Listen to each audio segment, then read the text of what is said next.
I would like to welcome everybody to the first session of the 2020 Summer Science Research Program, the SSRP. Thank you for joining us in these very weird circumstances and times. So just to introduce myself, I'm Dr. Rowley. I'm in the Department of Geology and Geography and also affiliated with the Environment Sustainability Program here at Ohio Wesleyan. And so I guess we will start off with a video message from President Rock Jones.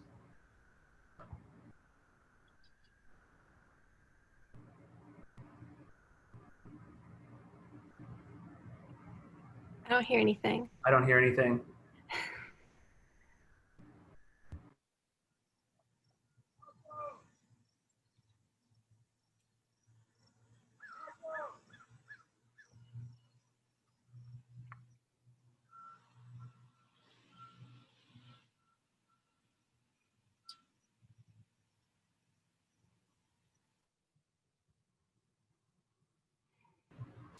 Thank you, everybody, for your patience. You should be good to go now. Okay, great. Sounds good.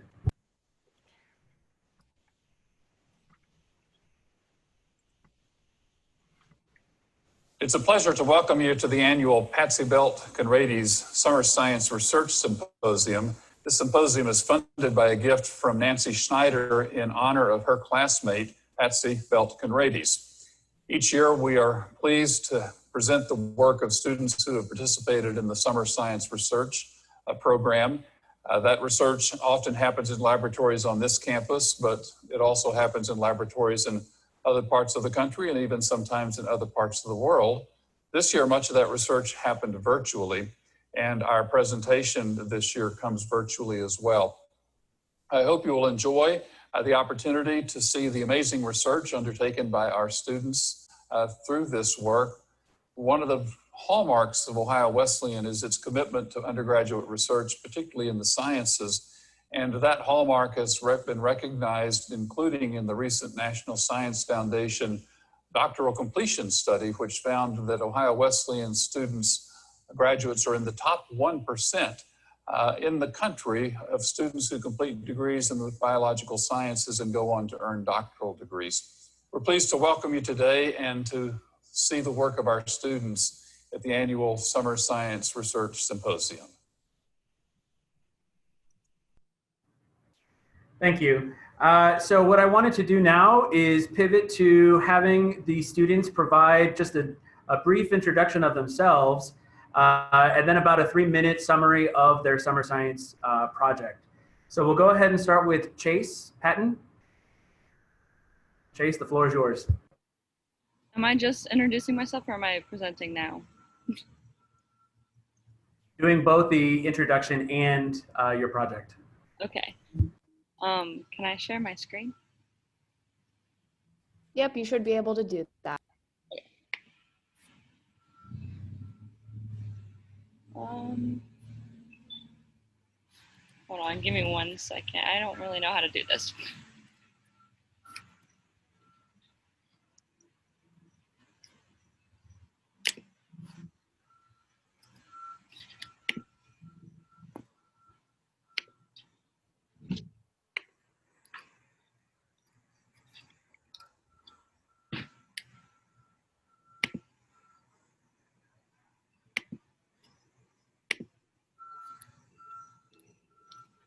Can you guys see that? Yes. Okay. So my name is Chase Patton. I am a junior here at OWU, zoology and environmental studies double major. And I did research with Ashley Allen this summer on at-home sustainability efforts in an urban environment. These are just some pictures of the beginning of my research. We focused on 3 different types of composting methods.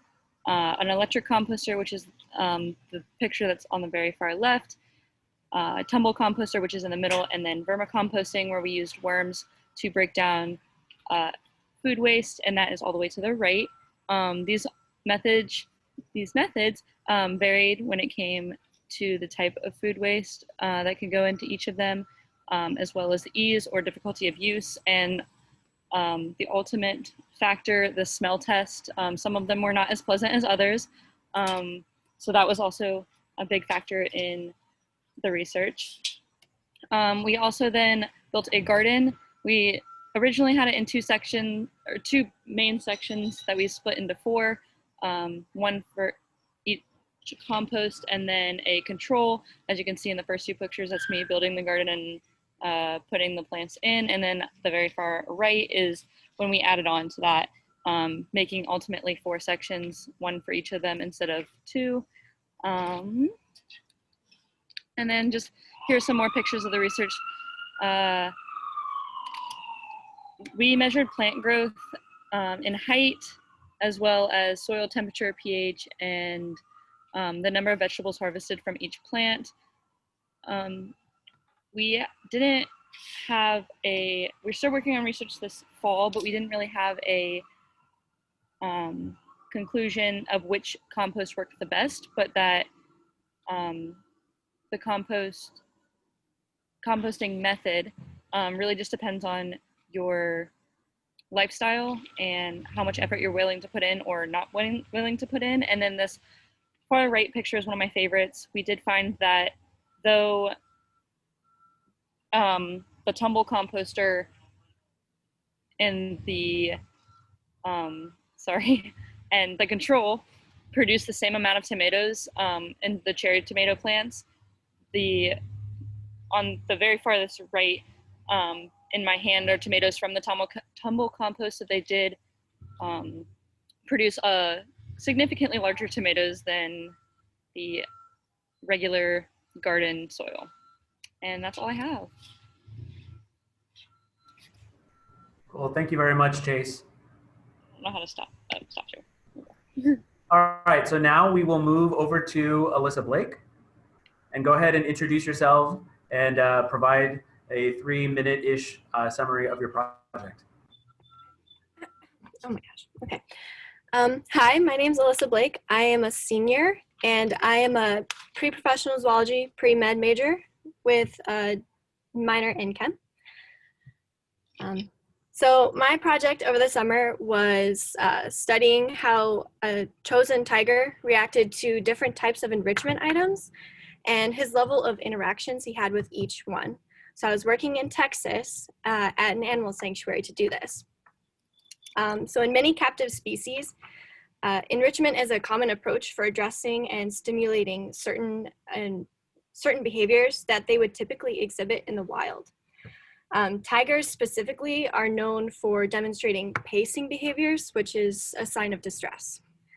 And unfortunately, tiger populations in the wild are under severe stress, and zoos and sanctuaries are integral for conserving the species. So in order to understand how captivity affects a tiger's behaviors and how it affects their mental, physical, and emotional welfare is integral for keeping the animals healthy. And not much research has been done on environmental enrichment on tigers specifically.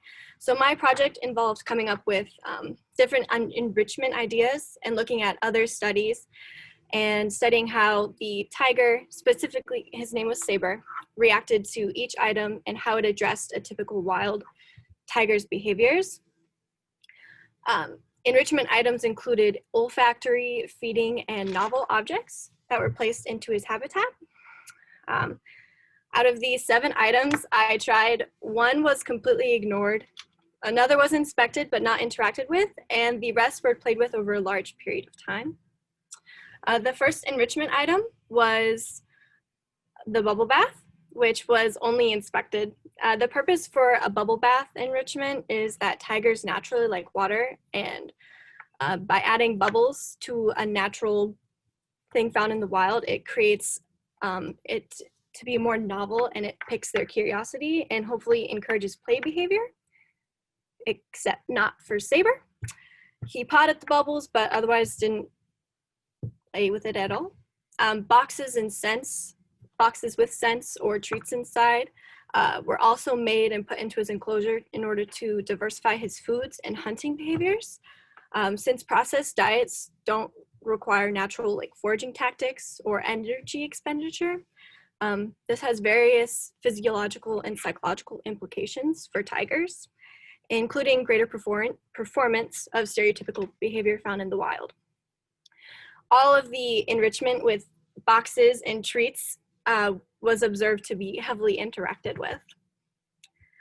A tire was also hung inside his enclosure to encourage natural hunting behaviors, including stalking, approaching, biting, tugging.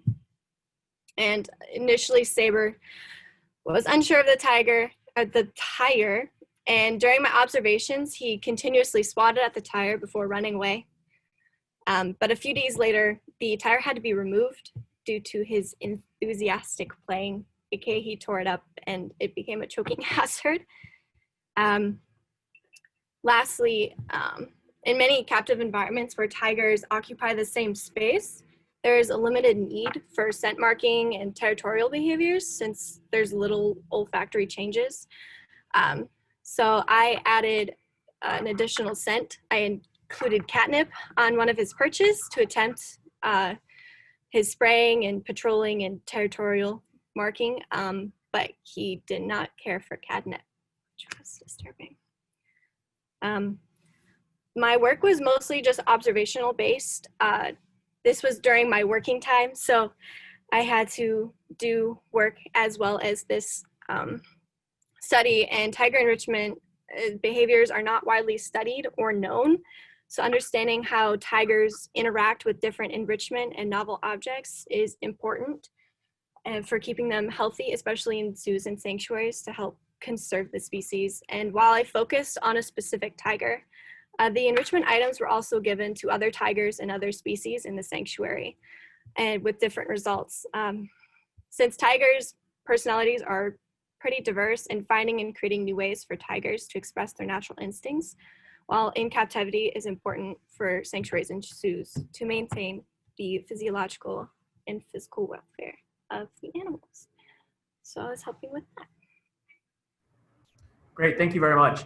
So now we will open the floor to questions from the audience.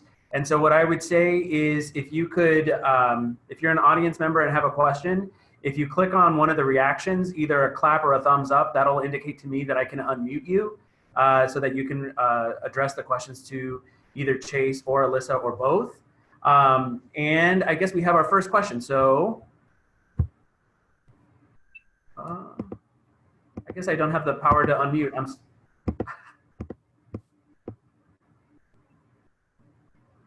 Barbara, are you able to unmute?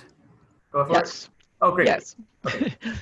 When you click that, it asks me, and then I unmute. But then when you click it again, it. Yeah. So I kept going back and forth. Unmute. Yep. Mute. Okay. Go for it. Chase, what is your follow-up that you're doing this fall with this project? Yeah. So this fall, we're just continuing what I did in the summer by taking the harvest of the plants that we were using in the garden because they weren't done quite when we got back to school. They were still producing quite a few tomatoes, especially throughout the fall. And then we're planning on putting in some fall crops to see if any of those do any differently in the compost, because we do still have quite a bit of compost that we are able to use for that. So yeah. What would be your recommendation on the type of composting at this point? So I liked the worm composting the best. It had the least amount of smell. It did take quite a bit longer than the other two to break down the material, just because you have to wait for all the worms to come out of the bottommost bin. You stack bins on top of each other so that they, as soon as they're done eating, they move up into the next and they have more food up into the top bin. So you do have to wait for them to come all out of the bottom bin. So it does take a little bit longer, but the smell and the ease of it is a lot easier than the tumble or the electric composting. Great, thank you. Christian, I think you had a thumbs up a minute ago. And actually, Chase is very correct in the abundance of tomatoes. So that backyard was my backyard. And so we were getting about, or we are getting about 100 cherry tomatoes combined every week. So it's pretty rich.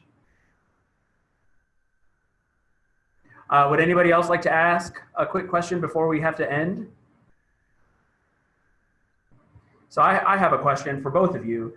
So I just wanted to know, just so that, because we have a lot of students in the audience, what got you interested in SSRP? How did you hear about it? And how'd you go about starting this project? Alyssa, I'll let you go ahead and start. Yeah. I know a friend of mine did an SSRP with a few years ago, and it was super interesting, and I've always wanted to do like my own research.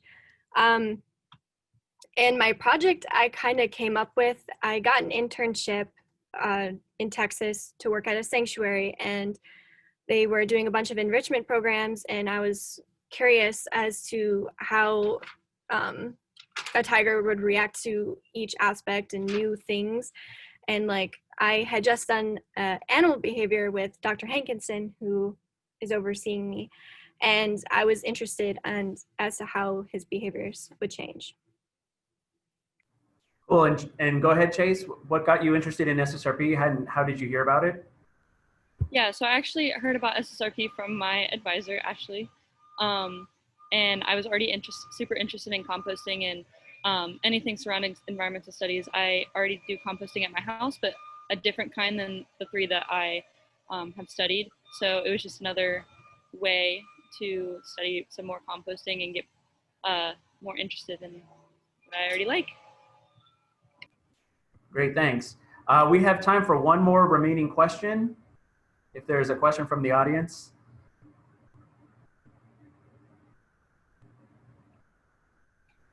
All right, so I will ask the last question. And this again is to both of you. So what was the most remarkable aspect of the SSRP experience, whether it was results that you learned or an experience that you had? Alyssa, go ahead and start. Really? Okay. Honestly, I think it was just working with a tiger and like working so closely with a tiger, and just, I don't know, just the experience in general was super fun and amazing for me because I had never done anything like that before. So. And Chase? I really liked everything about it. I know that's cheesy. I like the beginning stages of like figuring out the different kind of composting, building the garden, and then just seeing the garden progress. Like it's still progressing and we're still getting so many tomatoes, and just like we kept putting food into these composters, and then all of a sudden it's dirt, and it's like, oh, we did that. And it was a collaborative effort between everyone that gave us food to put in there. And yeah, everything along the way, it was just super fun. Cool, awesome. All right, thank you very much. I guess we will have a virtual round of applause for the two speakers today. Thank you. And I guess we have, are now kicking this off to the next group. Thank you, Lori. And I will see you later. Thank you very much, everybody.